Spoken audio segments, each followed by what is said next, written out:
संस्कृति और धर्म की पताका को दुनिया में मजबूती के साथ फहराने वाले हम सबके पूजनीय आदरणीय स्वामी विवेकानंद ने भी अपने उन्नयन के लिए, हम यहाँ भाषा की बात कर रहे हैं, उन्होंने हिंदी भाषा कहाँ सीखी? ये रायपुर में आके रायपुर में 2 साल वो रहे।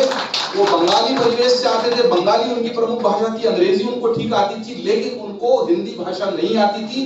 रायपुर में वो 2 साल रहे, बूढ़ा तालाब में। अब उसको विवेकानंद सरोवर का नाम दिया गया। मुझे अच्छा लगा, यहाँ के हवाई अड्डे को भी स्वामी विवेकानंद एयरपोर्ट कहा जाता है। उसी बूढ़ा तालाब में प्रतिदिन स्नान करके उन्होंने इस देश के सांस्कृतिक अनुष्ठान का वो संकल्प लिया जिसकी वजह से वो विश्व में भारत की धर्म ध्वजा को उतना ऊंचा फहरा पाए। तो मैं उन स्वामी विवेकानंद जी को भी शत शत नमन करता हूं कि उनसे बहुत प्रेरित रहा। उनके विचार बाल्यकाल में जब पुस्तकों के माध्यम से जानने को मिले तो मुझे लगा कि भारत को समय समय पर ऐसे संस्कृति के ध्वजवाहकों की आवश्यकता। तो हम भाषा की बात करें, उन्होंने भी यहाँ आकर हिंदी सीखी और उस हिंदी को सीखकर उन्होंने भारत को बेहतर तरीके से जानने, जोड़ने और गढ़ने का संकल्प लिया।